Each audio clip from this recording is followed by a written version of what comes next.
Hello दोस्तों, स्वागत है आपका आपके अपने चैनल स्टडी विद अभिषेक। यहाँ पर हम आपको फर्स्ट ईयर इंटर और 9th हाई स्कूल का पूरा सिलेबस कवर कराएंगे। और यहाँ पर हम सबसे पहले स्टार्ट करेंगे फर्स्ट ईयर का फर्स्ट चैप्टर बीमी विश्लेषण। तो बीमी विश्लेषण स्टार्ट करने से पहले बेसिक जानकारी हम फिजिक्स के बारे में देंगे थोड़ा सा, तो उसके बारे में आज स्टडी करते हैं। ठीक है, तो फिजिक्स होता क्या है। फिजिक्स में हम बेसिकली स्टडी ऑफ नेचर मतलब प्रकृति का अध्ययन में हम स्टडी करते हैं। ठीक ना, प्रकृति का अध्ययन करते हैं। ठीक, तो प्रकृति का मतलब क्या है कि जैसे कि सेब गिरा तो नीचे ज़मीन पे ही क्यों गिरता है, पंखा घूमता है तो क्यों घूमता है, इलेक्ट्रिसिटी चलती है तो कैसे चलती है, लाइट जलती है तो क्यों जलती है ना, सूर्य चारों ओर चक्कर लगा रहा है तो कैसे लगा रहा है। तो ये सारे नियम हैं। तो नियम क्या था, जब पृथ्वी जब कंस्ट्रक्ट हो रही थी तो कुछ नियम के अकॉर्डिंग ही पृथ्वी कंस्ट्रक्ट हुई होगी, है ना। तो यहाँ पर क्या हुआ, जितने भी नियम थे तो उनको नियम सही हैं या गलत हैं जो भी हम पढ़ रहे हैं। जैसे कि हमको पहले नहीं पता था कि पृथ्वी में नीचे मतलब सेब नीचे क्यों गिर रहा है, या कोई भी चीज़ हम पहुँचते हैं ऊपर नीचे ही क्यों गिरती है ना। तो इसी को हम यहाँ पर किसके थ्रू देखते हैं, फिजिक्स के थ्रू।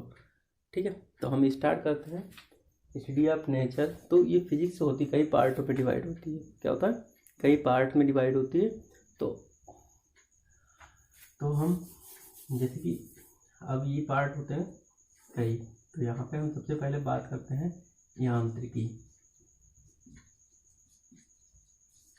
क्या है यांत्रिकी, मतलब मैकेनिक्स। क्या है मैकेनिक्स, मतलब क्या था, यांत्रिकी मतलब होता है मशीनों के द्वारा, मतलब जो भी मशीनें हम पढ़ते हैं या हम पिंडों के बारे में अध्ययन करते थे तो ये सब क्या है यांत्रिकी में ही आता है। तो हमारा जो फर्स्ट ईयर का चैप्टर, फर्स्ट ईयर का जितना भी सिलेबस है वो लगभग यांत्रिकी पे ही चलेगा। ठीक है ना। तो यही एक हिसाब से ये पुरानी फिजिक्स भी कहा जाता है इसको। पुरानी फिजिक्स मतलब सबसे पहले क्लासिकल फिजिक्स जो न्यूटन साहब ने दी थी। ठीक है ना। फिर नंबर 2 आता है क्या, विद्युत की एंड चुंबकत्व मतलब क्या है, विद्युत की एंड चुंबकत्व मतलब इलेक्ट्रिसिटी एंड मैग्नेटिज्म। ठीक है, नंबर 3 सुना होगा। इसमें क्या करेंगे, विद्युत चुंबकीय मतलब विद्युतीय मतलब क्या है कि चार्ज या आवेश कैसे किसी में फ्लो करता है, या लाइट कैसे जलती है। तो इसके बारे में हम किस में अध्ययन करेंगे, ये चुंबक के बारे में किस में अध्ययन करेंगे, इस वाले पार्ट में, विद्युत फिजिक्स के इस वाले पार्ट में हम विद्युतीय और चुंबकत्व के बारे में, चुंबक के बारे में अध्ययन करेंगे। ठीक है, अब बात आती है, इसके बाद आता है ऊष्मा गतिकी मतलब थर्मोडायनामिक्स। ठीक है ना। इसमें क्या करते हैं कि पदार्थ में ऊष्मा कैसे फ्लो होती है, पदार्थ में कैसे गर्म होता है, एक इंड को गर्म किया दूसरे इंड में कैसे पहुंच जाता है, सूर्य से पृथ्वी पर जो ऊष्मा आ रही है वो किस तरीके से आ रही है। तो इसमें सारी विधियाँ पढ़ाई जाती हैं। नंबर 4 आता है साउंड और मतलब प्रकाश एवं ध्वनि। क्या, प्रकाश एवं ध्वनि। तो मतलब इसमें क्या है, लाइट एंड साउंड। प्रकाश एवं ध्वनि मतलब लाइट और साउंड के बारे में हम कहाँ फोकस करेंगे, यहाँ पर इस वाले ब्रांच में हम अध्ययन करेंगे। लास्ट एक और बचता है, उसे कहते हैं आधुनिक भौतिकी। आधुनिक भौतिकी मतलब मॉडर्न फिजिक्स। इसमें हम केमिस्ट्री के जो टॉपिक्स होता है, एटम, आवेश या इलेक्ट्रॉन के चारों मतलब न्यूट्रॉन प्रोटॉन उसके नाभिक के अंदर हैं, इलेक्ट्रॉन उसके चारों ओर मूव कर रहे हैं। तो ये किस में पढ़ा जाता है? आधुनिक भौतिकी में। ठीक है, अब सबसे पहले हम यहाँ क्या स्टार्ट करेंगे? यांत्रिकी स्टार्ट करेंगे। ठीक है ना, तो यांत्रिकी के बारे में हम यहाँ पर आज डिस्कस करेंगे। ठीक,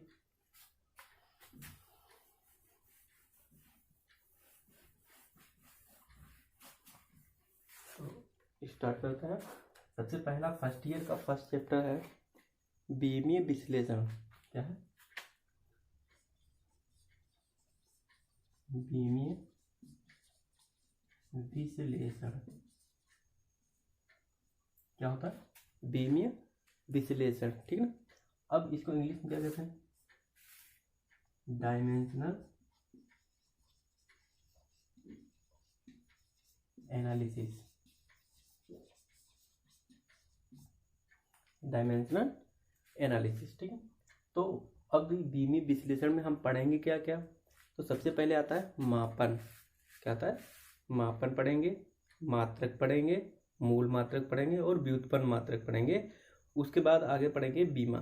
ठीक, तो सबसे पहले हम कवर करेंगे यहाँ पर मापन। ठीक है ना, तो मापन के बारे में क्या जानते हैं?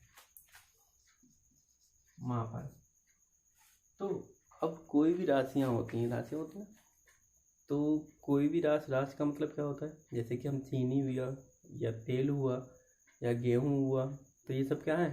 राशियाँ हैं। तो ये राशियाँ, इनको मापने के लिए एक युक्ति का प्रयोग किया जाएगा। तो युक्ति को, जिस युक्ति का प्रयोग करते हैं उसे हम क्या क्यों मापते हैं?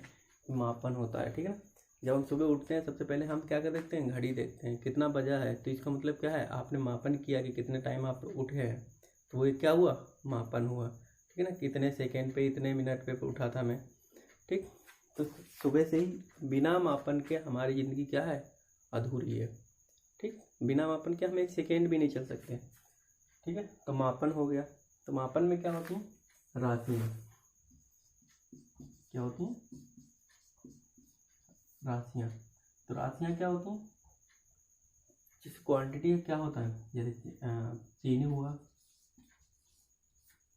चीनी, फिर तेल, फिर गेहूँ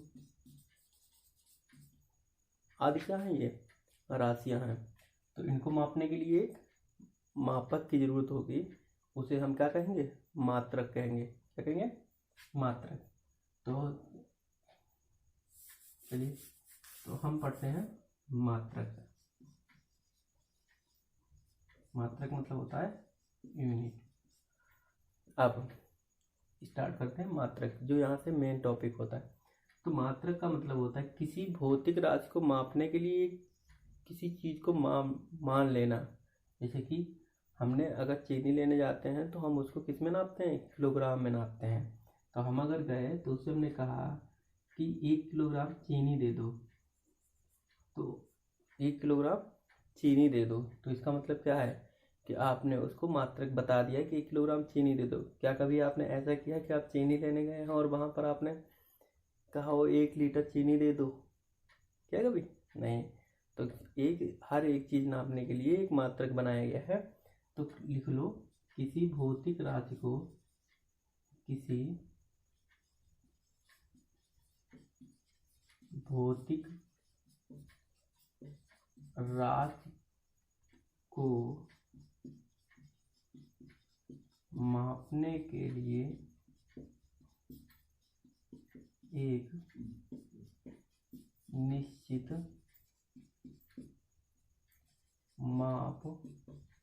मान लेते हैं। क्या कहते हैं? एक निश्चित मान लेते हैं। उसे हम क्या कहेंगे? मात्रक कहेंगे। जैसे कि द्रव्यमान, हम अगर उदाहरण के लिए लिख लो, उदाहरण मतलब एग्जाम्पल, कि द्रव्यमान अगर हमने कहा, द्रव्यमान हम लेने जाएंगे तो हमेशा उसको केजी या किलोग्राम में ही मांगेंगे। ठीक है ना, अगर हम कोई द्रव लेने जाएंगे तो ऑयल हमने लेने गए तो ऑयल क्या होगा? तो वो हमने कहेंगे लीटर में दीजिए हमको। कभी उल्टा सीधा नहीं करते। तो स्पेशली हमने जो किलोग्राम लिया है तो इसका क्या मतलब है? ये एक मात्रक है। क्या दोस्तों, मात्रक है। तो ये ऐसे क्या है, मात्रक को पहले तो मात्रक क्या थे, कम थे, तो मात्रक कम थे तो क्या हुआ, उनको नाम दे दिया गया कि हाँ ये किलोग्राम है, ये सेकेंड है, इसको ताप का केल्विन हो गया, है नहीं, धारा बह रही तो एम्पियर हो गया। तो लेकिन अब क्या हो गया, मात्रों की संख्या बढ़ती जा रही, तो उनको क्या हुआ, क्लासीफाई किया गया। तो क्लासीफाई में पता चला कि कुछ जो स्वतंत्र होते हैं अपने आप में, जैसे कि कुछ मोल मात्रक क्या होता है,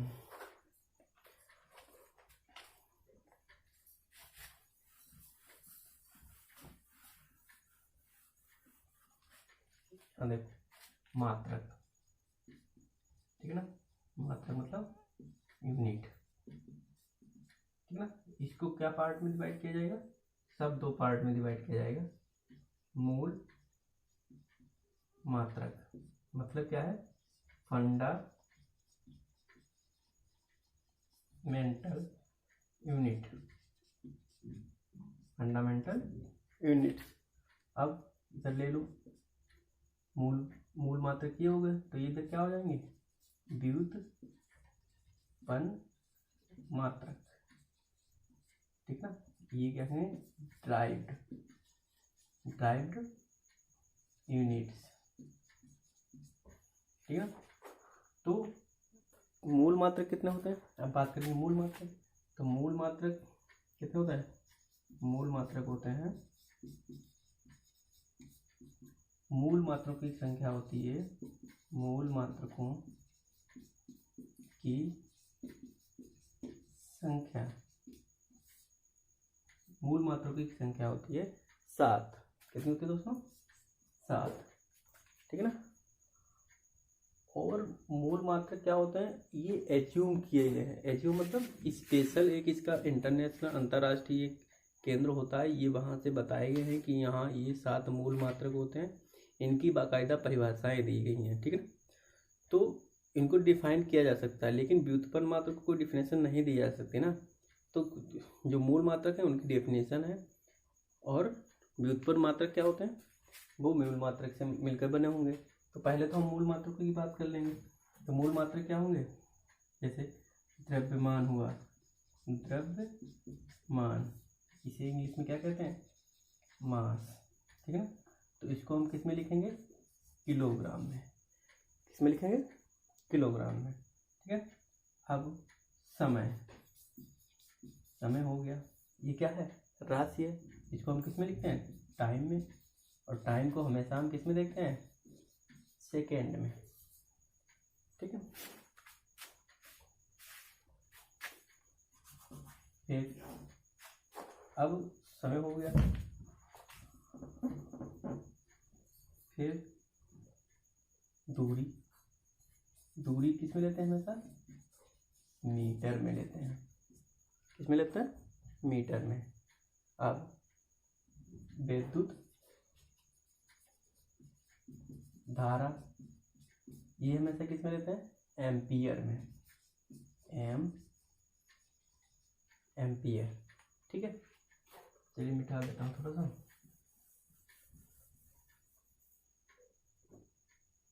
तो विद्युत धारा किस में लिखते हैं, एम्पियर में नापते हैं, विद्युत धारा का मात्रक क्या हो गया, एम्पियर। अब आता है ज्योति तीव्रता, ज्योति तीव्रता का होता है कैंडिला, क्या होता है दोस्तों, कैंडिला, ठीक। अब कितने हो गए, 4 हो गए। अब यहाँ पे आते हैं जो तीव्रता भी हो गई, ताप, ताप का हम लिखते हैं केल्विन में, किसमें, केल्विन। और लास्ट वन होता है और पदार्थ की मात्रा, ठीक है ना, इसे हम लिखते हैं मोल में, किसमें नापेंगे, मोल में। तो मूल मात्रा कितने होते हैं, 7 होते हैं। द्रव्यमान किलोग्राम, समय सेकेंड में नापेंगे, दूरी मीटर में नापेंगे, विद्युत धारा एम्पियर में नापेंगे, जो तीव्रता कैंडिला होता है ताप के लिए केल्विन करेंगे, और पदार्थ की मात्रा को हम मोल में नापते हैं, ठीक है ना। ये तो हो गए मूल मात्रकों के बारे में, ठीक है। तो मूल मात्रक कोई भी अगर पूछता है तो कितने होते हैं, 7 होते हैं। इसके अलावा जितने भी मात्रक होते हैं वो सब व्युत्पन्न मात्रक होते हैं, ठीक। आगे बढ़ते हैं।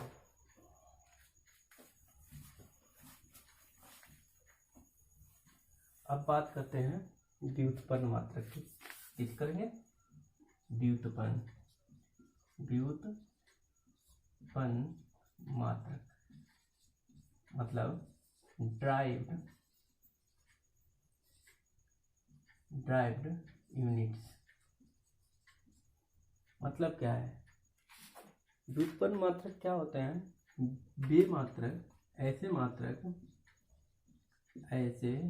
मात्रक जो मूल मात्रकों की सहायता से प्राप्त किए जाते हैं। मतलब ऐसे मात्रक जो मूल मात्रकों की सहायता से प्राप्त किए जाते हैं।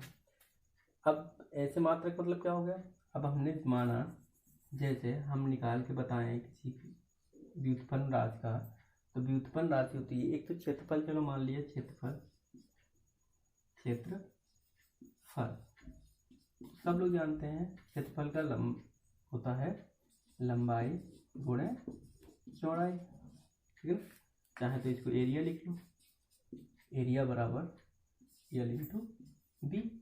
हमने बताया है कि लंबाई को भी मीटर में नापेंगे और चौड़ाई, लंबाई क्या होती है, कोई भी चीज़ अगर हम लंबाई ले लें और चौड़ाई भी ले लें तो हम किस में नापेंगे, मीटर में। तो ये भी मीटर में हो गया, ये भी मीटर में हो गया।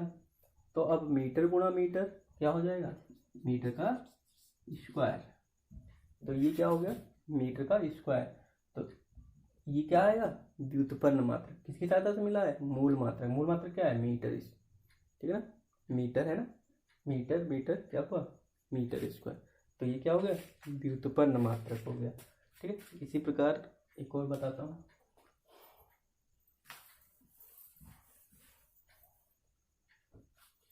ठीक है, अब बात करते हैं, तो एक और देख लो, बल का देख लो, ठीक है। बल, वैसे तो बल का मात्रक होता है न्यूटन, तो बल को समझाया किसने था, न्यूटन ने। तो उन्हीं के नाम पे क्या रख दिया गया, न्यूटन का मात्रक रख दिया था। लेकिन अगर हम बल बराबर क्या करें, बल गुणे द्रव्यमान गुणा त्वरण, ठीक है ना, द्रव्यमान गुणा त्वरण। तो इसको ये इंग्लिश में कहेंगे फोर्स बराबर मास गुणा एक्सीलरेशन,